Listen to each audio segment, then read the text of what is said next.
वही इज्जत से नवाजने वाला है, वही करम करे, वही हुक्म फरमाए तो लोगों के दिल पलट जाते हैं। मगर मेरा काम ये है कि मैं आपके सामने खड़े होकर मजलिस इत्तेहादुल मुस्लिमीन के हक में आप 15 तारीख को अपने वोट का क्यों इस्तेमाल करें। मेरे अजीज दोस्तों और बुजुर्गों, सबसे पहली बात तो ये है कि मजलिस इत्तेहादुल मुस्लिमीन किसी मजहब के खिलाफ थी, ना है, ना कभी रहेगी। हमारी लड़ाई एक सियासी जद्दोजहद है और हम ये सियासी जद्दोजहद क्यों करते हैं, ताकि मजलूम कौम को, गरीबों को, नौजवानों को सियासी, समाजी व माशी इंसाफ मिले। मेरी जद्दोजहद इसलिए है मेरे भाई, ताकि हमारी आवाज को सुना जाए। हमारी जद्दोजहद ये है कि हमारी तहजीब को, हमारी जबान को, हमारे रस्मुल खत को तहफ़्फ़ुज़ मिले। मेरी लड़ाई इसलिए है कि हमारी इबादत गाहों का तहफ़्फ़ुज़ हो। हम अपने मजहब पर या जो कोई किसी मजहब पर चलना चाहे वो उस मजहब पर चले। मेरी लड़ाई ये है कि हिंदुस्तान के संविधान ने जो हुकूक के वादे किए और जो हिंदुस्तान के संविधान के जो मकासद हैं, उन मकासद को हासिल किया जाए। मेरी लड़ाई ये है कि हमारे संविधान ने मुझे और हिंदुस्तानी को इस बात की तमानियत दी कि इंसाफ होगा, चाहे वो सियासी हो या समाजी हो। हमारा संविधान की दस्तूर की दफा 29, 30, 14 और 21 ये कहती है कि हमको हमारे बुनियादी हुकूक मिले। ये मजलिस इत्तेहादुल मुस्लिमीन की लड़ाई है। मेरे अजीज दोस्तों और बुजुर्गों, पिछले 5 साल में यहां पर समाजवादी पार्टी की हुकूमत है। 2012 में उत्तर प्रदेश की अवाम ने समाजवादी पार्टी को कामयाब किया। 200 से ज्यादा उनके एमएलए या विधायक कामयाब हुए। समाजवादी पार्टी ने अपना जब वादे किए थे, इलेक्शन मैनिफेस्टो 2012 में जारी किया था, अखिलेश यादव ने कई वादे किए। मैं आपके सामने खड़े होकर ये जिम्मेदारी के साथ अर्ज कर रहा हूं कि 15 तारीख को समाजवादी पार्टी आपके वोट की हकदार नहीं है। क्यों नहीं है? इसलिए नहीं है कि हमारी तहजीब हमारी जिंदगियों में एक बहुत बड़ा रोल अदा करती है और वो तहजीब का बुनियादी हिस्सा ये होता है कि हम अपने बुजुर्गों की इज्जत करते हैं। हम अपने माँ बाप के सामने अपने सर को झुका देते हैं। आज यही अखिलेश यादव के पिताजी, इनके वालिद बुजुर्गवार कल इटावा में जलसा कर रहे थे और जलसे में उन्होंने जो बातें कही, जिसकी बुनियाद पर मैं उत्तर प्रदेश के अवाम से कह रहा हूं कि वो उनके वोट के हकदार नहीं है। क्या कहा मुलायम सिंह यादव ने?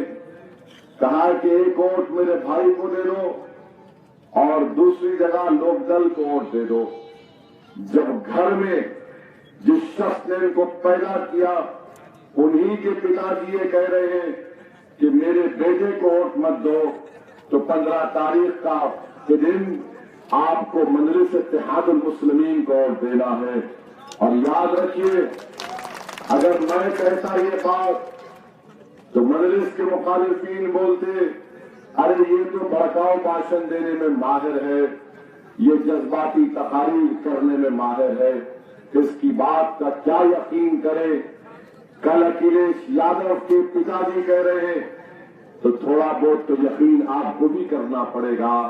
अगर इसमें पूरी सच्चाई नहीं है तो हो सकता है कि 50% इसमें सच्चाई होगी। मगर अजीज दोस्तों और बुजुर्गों, सच्चाई तो ये है कि जो वादे अखिलेश ने किए थे, कल लखनऊ में प्रेस कॉन्फ्रेंस कर रहे थे। मैं अखिलेश यादव को लखनऊ का नया बादशाह बोलता हूं। और मोदी को दिल्ली का बादशाह कहता हूं। ये दोनों बादशाह मिलकर एक तो हिंदुस्तान के अवाम का नुकसान कर दिए, ये उत्तर प्रदेश के अवाम का नुकसान कर दिए। कल प्रेस कॉन्फ्रेंस में अखिलेश यादव ने यह कहा, जब किसी सहाफी ने, प्रेस के लोगों ने सवाल किया कि उत्तर प्रदेश के अल्पसंख्यक समाज के लिए, अक़लियतों के लिए, माइनॉरिटीज के लिए आपने क्या किया, आपको क्यों वोट दे, तो अखिलेश यादव ने कहा कि मेरी सरकार ने 85 गवर्नमेंट के स्कीमों में अक़लियतों को, अल्पसंख्यक समाज को 20% हिस्सा हमने दिया। मेरे भाई, मैं चैलेंज के साथ ये बात कह रहा हूं, बड़ी जिम्मेदारी के साथ कह रहा हूं कि पिछले 5 साल में वो 80 स्कीम जिसमें अखिलेश ने 20% वादा किया था अक़लियतों को, अल्पसंख्यक समाज को, 5 साल में 2016 13 मई को उस वक्त के चीफ सेक्रेटरी ने मीटिंग ली, उसके बाद से आज तक कोई मीटिंग नहीं हुई। ये किसी ने आरटीआई का एप्लीकेशन डाला था और उस आरटीआई के एप्लीकेशन में जवाब मिला। मैं अखिलेश यादव से चैलेंज कर रहा हूं कि 15 तारीख से पहले आप बता दो वो कौन सी 80 स्कीमों में आपने अक़लियतों को, अल्पसंख्यक समाज को उनका 20% हिस्सा दिया। वो 80 स्कीमों में ये भी स्कीम थी कि स्कूल खोले जाएंगे। आप जानते हैं कि अखिलेश यादव ने वादा किया था कि मुस्लिम इलाकों में primary school, upper primary school खोले जाएंगे, मगर आप जानते हैं कि कहीं पर भी कोई स्कूल नहीं खोला गया, कोई स्कूल नहीं खोला गया। अखिलेश यादव ने वादा किया था कि मुसलमानों को रिजर्वेशन 18% का दिया जाएगा। मेरे भाई, आज अखिलेश यादव झूठ बोलते हैं और कहते हैं कि संविधान में संशोधन करना पड़ेगा। मेरे अजीज दोस्तों और बुजुर्गों, मैं अखिलेश यादव की तरह इतना बड़ा पढ़ा लिखा नहीं हूं, ना उनकी चाचा की तरह पढ़ा लिखा हूं, ना यादव परिवार की काबिलियत मुझ में है, मगर थोड़ा बहुत जो मैंने कानून की डिग्री हासिल की, उसकी बुनियाद पर मैं आपसे कह रहा हूं कि तेलंगाना में मुसलमानों को रिजर्वेशन मिल रहा है, कर्नाटका में मिल रहा है, केरल में मिल रहा है, आंध्र प्रदेश में मिल रहा है, उत्तर प्रदेश में क्यों नहीं मिलता?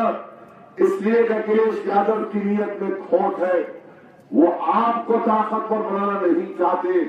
अगर 18% रिजर्वेशन मिलेगा तो गवर्नमेंट की नौकरियों में हिस्सा मिलेगा, मेडिकल कॉलेज में बच्चे और बच्चियां पढ़ेंगी, इंजीनियरिंग कॉलेज में बच्चे और बच्चियां पढ़ेंगी। आप ताकतवर नहीं बन सकते, उस वक्त तक नहीं बन सकते जब तक कि हमको रिजर्वेशन नहीं मिलेगा। मगर आज समाजवादी पार्टी जिसकी क़यादत अखिलेश यादव कर रहे, उन्होंने इस वादे को पूरा नहीं किया। अजीज दोस्तों और बुजुर्गों, इन्होंने वादा किया था कि जो जेल में बच्चे हैं उनको रिहा किया जाएगा। बताइए, मैं चैलेंज करता हूं फिर से अखिलेश यादव को, तुम अपने 5 साल के इक़्तिदार में मुझे सिर्फ 200 ऐसे बच्चों को बता दो जिसको तुम्हारी हुकूमत ने छोड़ा, उनको कंपनसेशन दिया जो तुमने वादा किया था। और इन्होंने कहा था कि जिन पुलिस वालों ने गलती करके उन बच्चों को डाला था उनके खिलाफ एक्शन लिया जाएगा। अरे तुम 100 बच्चों के नाम मुझे दे दो, कितना पैसा दिया बता दो उत्तर प्रदेश के अवाम को। मेरे भाई नहीं बता सकते, इनके पास कोई रिकॉर्ड नहीं है। इन्होंने क्या क्या वादे किए थे, वो पूरे के पूरे वादे भूल चुके हैं, उसको नहीं निभाया। आज आकर आपके दरमियान में खड़े होकर कहते हैं कि आप हमको विकास के नाम पर वोट दीजिए, हमने काम किया। हाँ, तुमने कहाँ काम किया मैं बताता हूं अखिलेश यादव। तुमने सैफई में काम किया, तुमने इटावा में काम किया, तुमने मैनपुरी में काम किया। इसलिए काम किया क्योंकि वो आपके चाचा और परिवार के इलाके हैं। मगर क्या तुमने नगीना के विधानसभा में काम किया? क्या तुमने बिजनौर, अमरोहा, संभल, मुरादाबाद, रामपुर में एक यूनिवर्सिटी भी खोली? नहीं खोली। इन 5 जिलों में, इन 5 सालों में एक भी गवर्नमेंट यूनिवर्सिटी नहीं खोली जाती। मेरे अजीज दोस्तों और बुजुर्गों, आपको मालूम कि उत्तर प्रदेश में जो तालीम का बजट है वो 55,000 करोड़ रुपये पर, 55,000 करोड़ का बजट है और कोई पूछने वाला नहीं है। स्कूल हम खोलना चाहते हैं मगर स्कूल नहीं खोलते। हाई स्कूल चाहते, हाई स्कूल नहीं खोलते। बच्चों के लिए डिग्री कॉलेज चाहते, नहीं खोलते। जब स्कूल का मुतालबा करते तो पुलिस स्टेशन खोल देते हमारे इलाके में। यही इनकी पॉलिसी रही कि स्कूल खोलो, नहीं खोलेंगे। अस्पताल खोलो, नहीं खोलेंगे। शराब खाने और जुए खाने खोल दिए जाते हैं। मेरे अजीज दोस्तों और बुजुर्गों, 5 साल में उन्होंने कुछ नहीं किया और फिर आप खुद अंदाजा लगाइए कि ऐसी हुकूमत जो आज आपसे वोट का मुतालबा कर रही है, वो वोट आपके लेने के लिए हकदार नहीं है। मेरे भाई, मेरे बुजुर्गों, फिर इनका एक और वादा किया था। क्या वादा किया था? कि मुस्लिम इलाकों में कैंप लगाएंगे, नौजवानों को नौकरियां दिलाएंगे पुलिस में।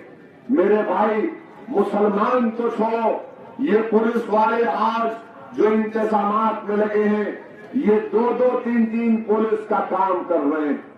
कैसे कर रहे हैं? पूरे उत्तर प्रदेश में 3,65,000 पुलिस की सैंक्शन जायदादें, मंजूर शुदा जायदादें। आज उत्तर प्रदेश में सिर्फ 1,65,000 पुलिस के लोग काम कर रहे हैं। 1,90,000 जायदादें खाली पड़ी हुई है।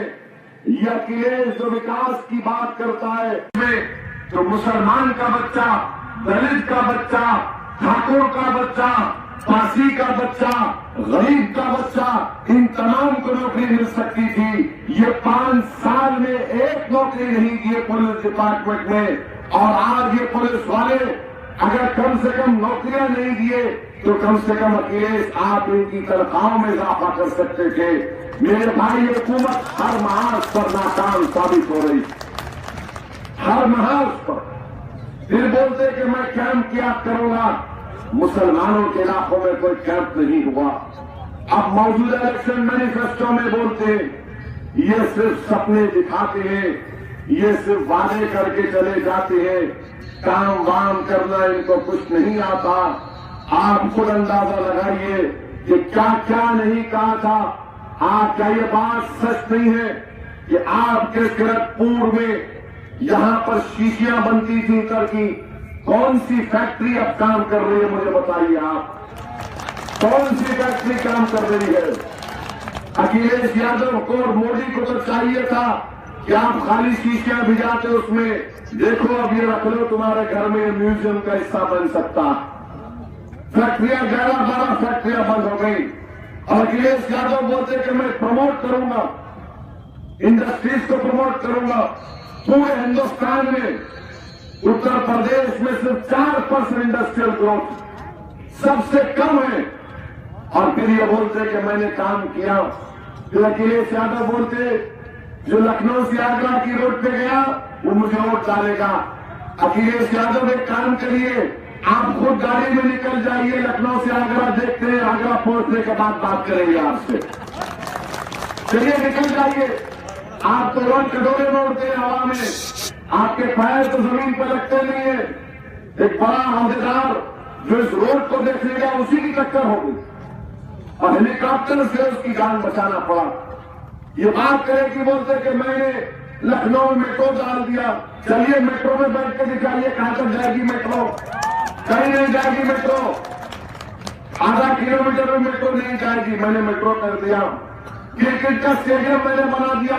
क्रिकेट का स्टेडियम क्या करेंगे? आप खेलेंगे वहां पर। गरीब को नौकरी नहीं है तो खाकर बाल लेके क्या करेगा? वो पेट भरेगा उसका। नहीं, मैंने स्टेडियम बना दिया, मेट्रो बना दिया। लखनऊ से आगरा की रोड 302 किलोमीटर की रोड 22,000 करोड़ रुपए खर्चा किए उसके ऊपर, 22,000 करोड़ रुपए। अब आप बताइए कि कई ऐसे गरीब इलाके जहां पर स्कूल नहीं, जहां पर मोहल्ला खुली पड़ी हुई है, जहां पर अस्पताल वीरान नजर आते, खंडर नजर आता है अस्पताल, और ये विकास की बात करते हैं। हाँ, अखिलेश ने विकास कहां किया मैं बताता हूं। सैफई में एक जू बनाया, हिंदुस्तान के मुख्तलिफ जू से 10 बबर शेर को बुलाए, वो 6 मर गए उसमें। जब 6 मर गए तो अखिलेश को लखनऊ के बादशाह के दिल में तकलीफ पैदा हुई, कलेजा मुंह में आ गया, रात में नींद नहीं आई, तो लंदन से डॉक्टरों को बुलाया उन्होंने।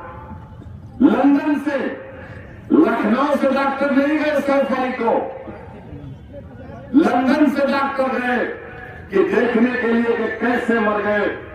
आप बताइए कि आपके इलाके में ऐसे कई मुकामात होंगे जहां पर साफ पानी नहीं मिलता, और गंदा पानी मिलने की वजह से हमारे बच्चे बीमार पड़ते हैं, हमारे बुजुर्ग बीमार पड़ते हैं। अखिलेश यादव ने क्या विकास किया? सैफई के जंगल में ये जो बिस्लरी का बाटल यहां पर 100 रुपये में मिलता है, वो साफ पानी का इंतजाम वो जंगल के जानवरों के लिए इंतजाम किया। जब अखिलेश जंगल में रिवर्स ऑस्मोसिस प्लांट लगा सकता है, तो उत्तर प्रदेश के मजलूम और गरीब आवाम के बस्तियों में साफ पानी क्यों नहीं मुहैया किया आपने? ये फैसला आपको करना है कि जंगल में जानवरों के लिए साफ बिस्लरी का पानी और इंसानों की बस्तियों में गंदा पानी। मेरे भाई, ये कौन सा विकास है? आप सोचिए, ये कहां का विकास है? और फिर बहुत से इनके कारनामे, एक से एक कारनामे, कोई काम नहीं कर पाते। और फिर ये पिछले 3-4 महीने से ये खानदान का ड्रामा चल रहा है। वालिद को बेटे पे भरोसा नहीं, बेटा बाप की मोहब्बत से दिल नहीं जीत सकता, चाचाओं में लड़ाई है। अरे भाई, जो अपने घर में एक नहीं है, उत्तर प्रदेश के गरीबों का क्या कल्याण करेंगे? ये कुछ नहीं कर सकते, याद रखिए आप। और आप अपना वोट खराब मत करिए। आप अंदाजा नहीं लगा सकते कि उत्तर प्रदेश में लॉ एंड ऑर्डर का बजट 16,000 करोड़ रुपये, 16,000 करोड़ रुपये। और उत्तर प्रदेश रियासत में, स्टेट में खुद पुलिस के रिकॉर्ड कहते हैं कि अखिलेश के दौरे हुकूमत में 200% इजाफा हुआ है औरतों के बलात्कार में। 200%। जो हुकूमत औरतों की इज्जत नहीं बचा सकती, वो कैसे, किस बुनियाद पर उत्तर प्रदेश के गरीबों से वोट का मुतालबा कर रही है? खुद पुलिस का रिकॉर्ड बताता है कि उत्तर प्रदेश में 30% किडनैपिंग में इजाफा हुआ। और जब बात औरतों की इज्जत की निकली, हमारे मुल्क में हर रोज 2 दलित औरतों की इज्जत लूटी जाती है, हर 45 मिनट में एक औरत की इज्जत लूटी जाती है। ये हमारे मुल्क के लिए एक शर्मिंदगी की बात है कि दलित औरतों की इज्जत लूटी जाती है, औरतों पर जुल्म होता है। और आपको मैं आज जो बात बताने जा रहा हूं, मैं अपने साथ ये रिपोर्ट लाया हूं। 2 दिन पहले दिल्ली में एक इंटरनेशनल बैन-ए-अक़वामी ह्यूमन राइट्स की तंजीम है जिसका नाम एमनेस्टी इंटरनेशनल है।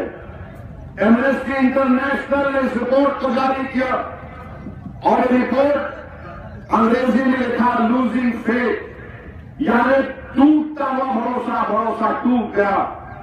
इसमें इस रिपोर्ट में जिक्र है उन 7 खवातीन का जिनकी अस्मत-ए-ज़ी की गई थी मुजफ्फरनगर के फसाद के बाद। उनकी आप बीती को बयान किया गया इस रिपोर्ट में, जिसमें कहा गया कि जिनकी जब इज्जत लूटी गई, उसके बाद से आज तक वो इंसाफ के लिए लड़ रही है।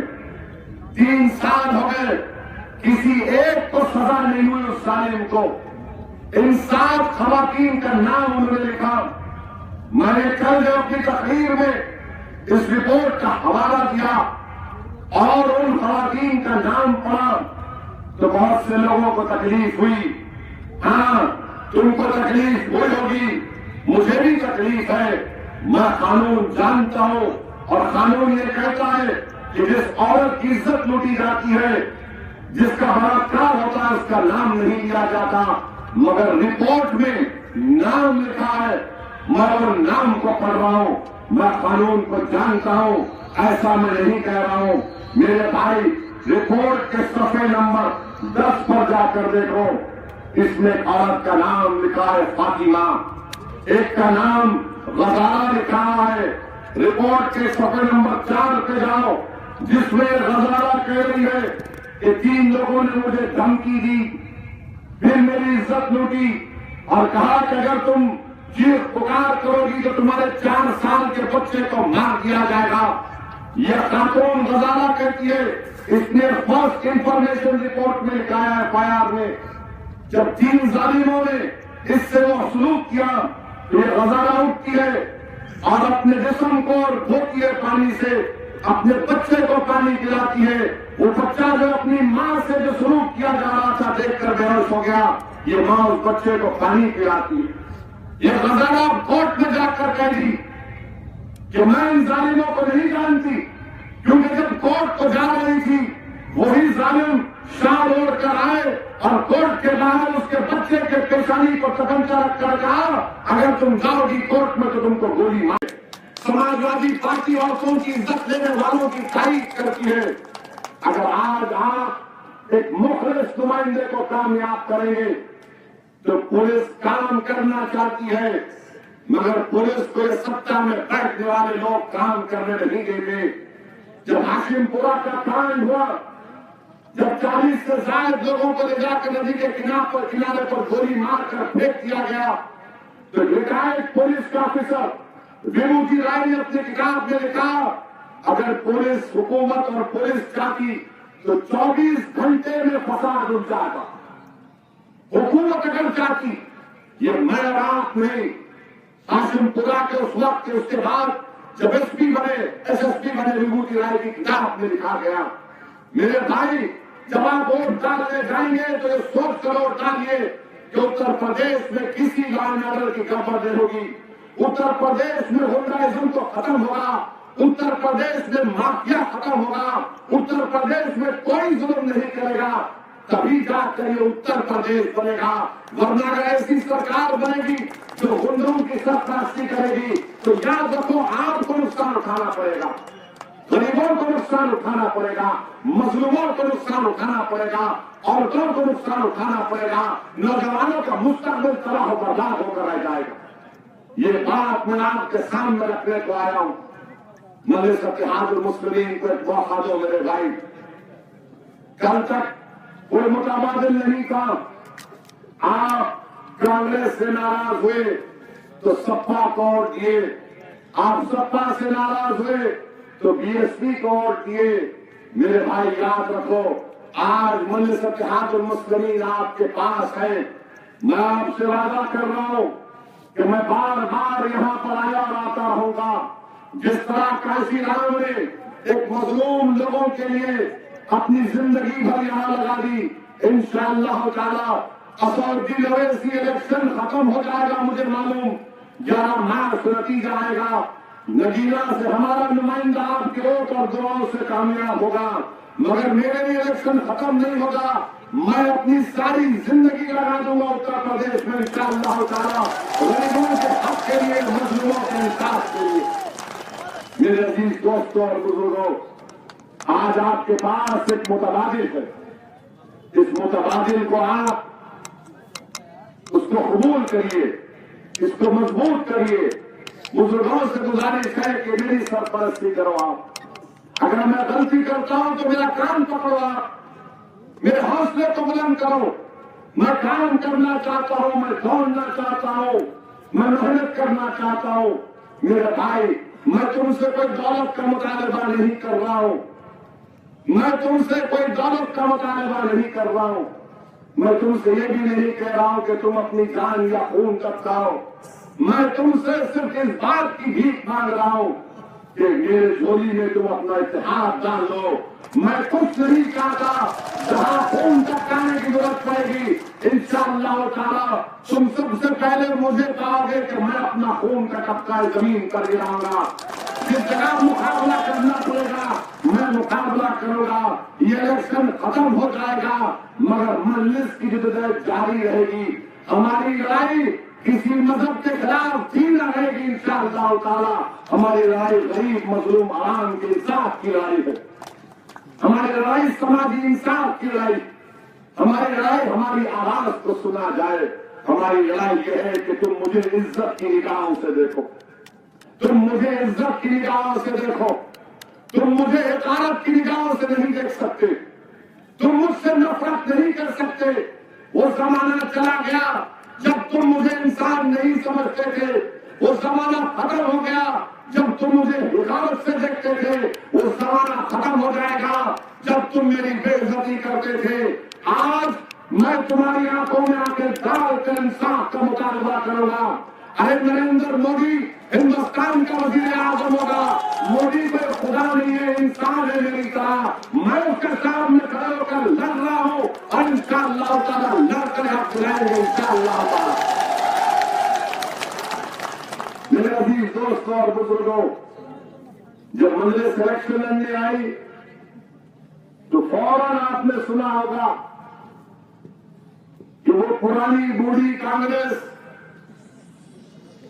और ये साइकिल चलाने वाले सपा वाले, नहीं मालूम कि कभी साइकिल का चेन है या उसमें पंक्चर हुआ टायर में, ये सपा वाले बीएसपी वाले शुरू कर दिए।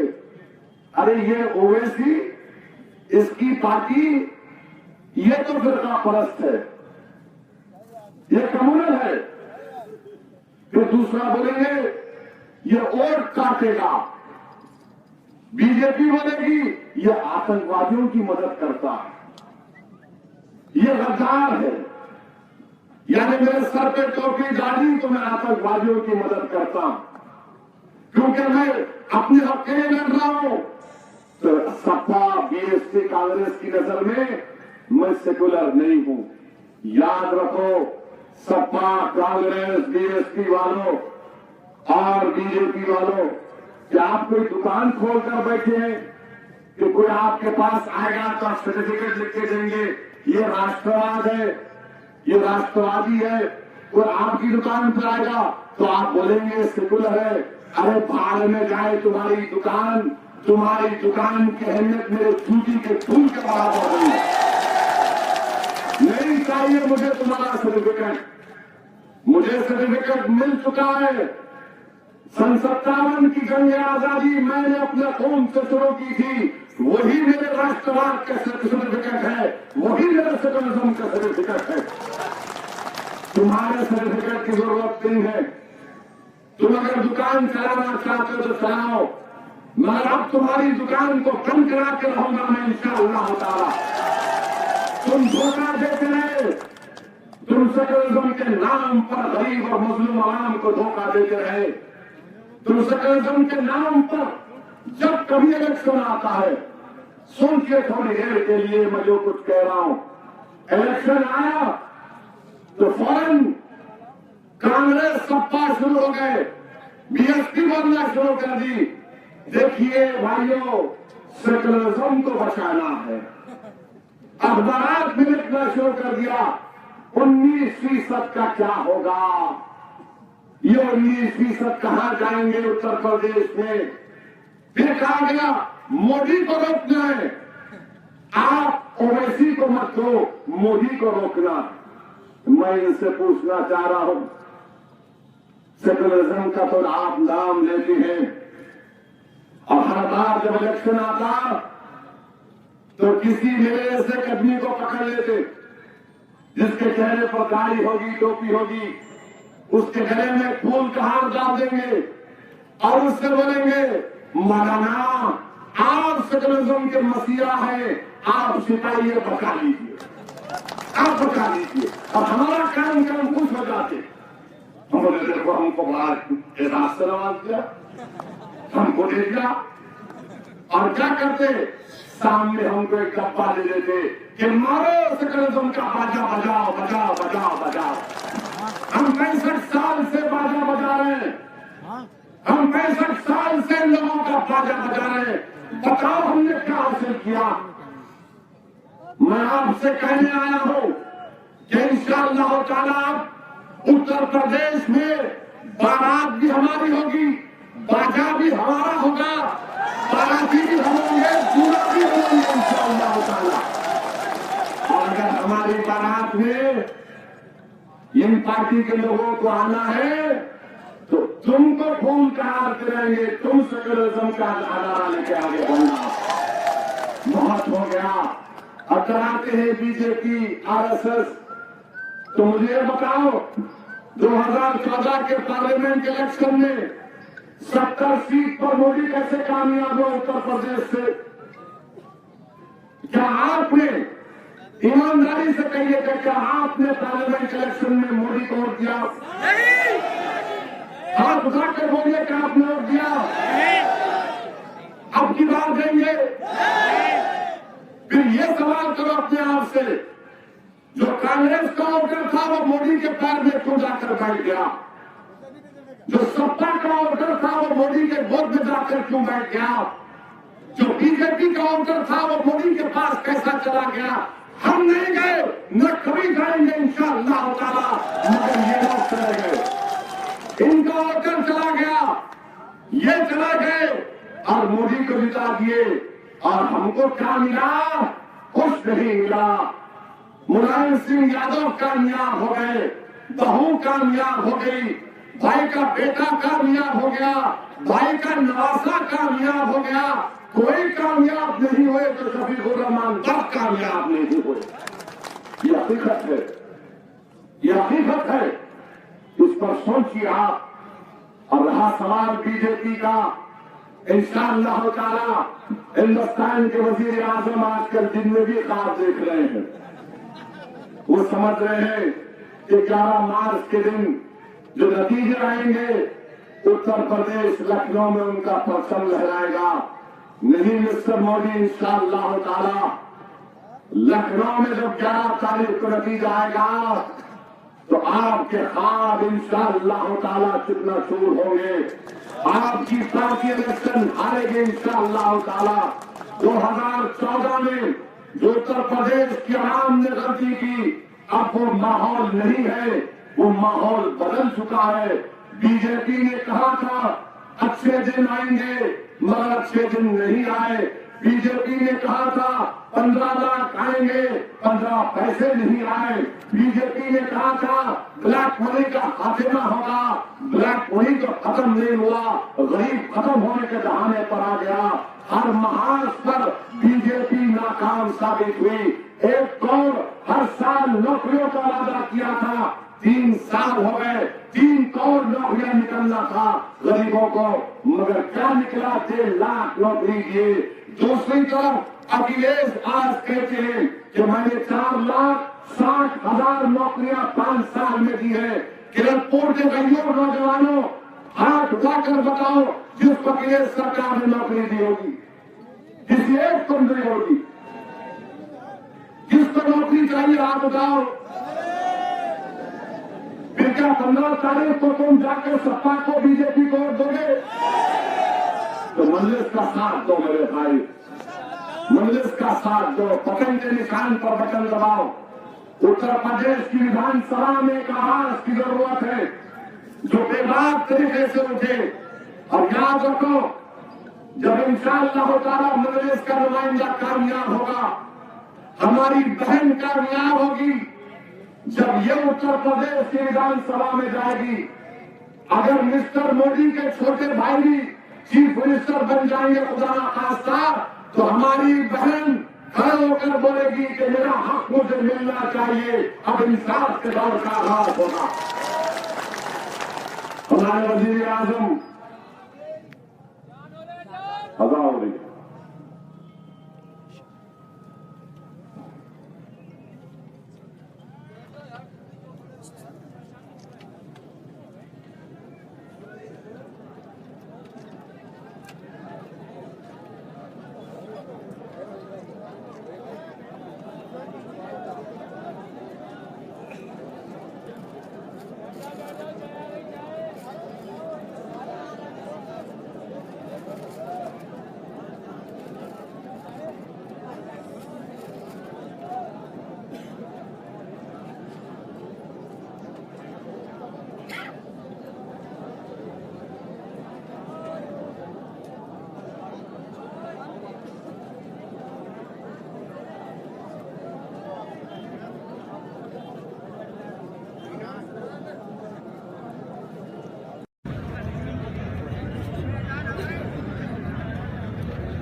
Hey,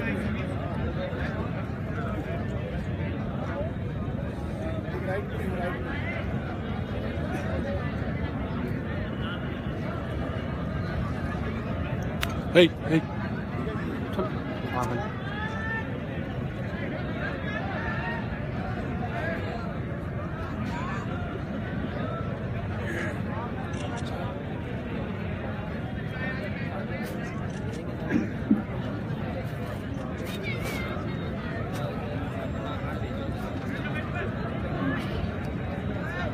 जहां 15 तारीख के दिन मुत्तहिद होकर अपने वोट का इस्तेमाल करिए,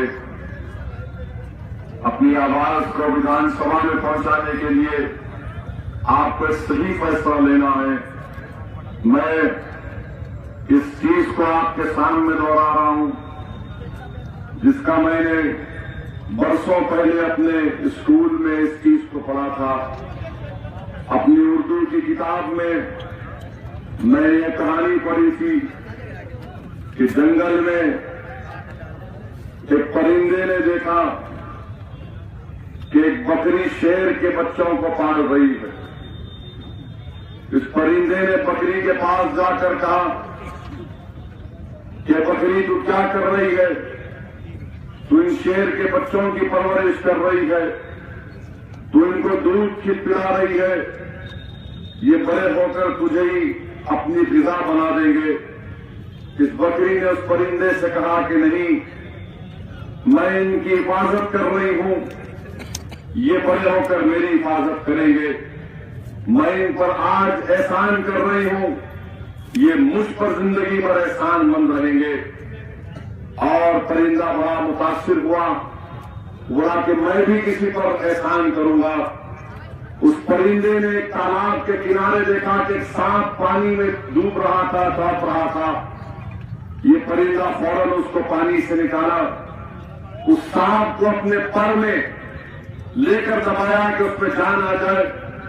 अपने जिस्म के दोनों तरफ उस सांप को अपने पर में लेकर छुपा लिया, और सांप को जब छोड़ दिया तो सांप में जान आ गई और वो सांप चला गया। जब ये परिंदा उड़ने की कोशिश किया तो उड़ नहीं पा रहा था। उसने क्या देखा कि इसने सांप को अपने पर में पना दी थी, तो सांप ने इसको 2 मरतबा डस दिया। ये परेशान हुआ कि चील इसका शिकार करने आ गई। ये बचता बचाता ये सोचा कि मैं जाकर बकरी को देखूंगा कि बकरी कैसा जिंदा है या शेर के बच्चों ने उसको खा लिया। जब वो जाकर बकरी को देखता है तो शेर के बच्चे बहुत बड़े हो चुके थे, ये बकरी का तहफ़्फ़ुज़ कर रहे थे, ये बकरी की जान का तहफ़्फ़ुज़ कर रहे थे।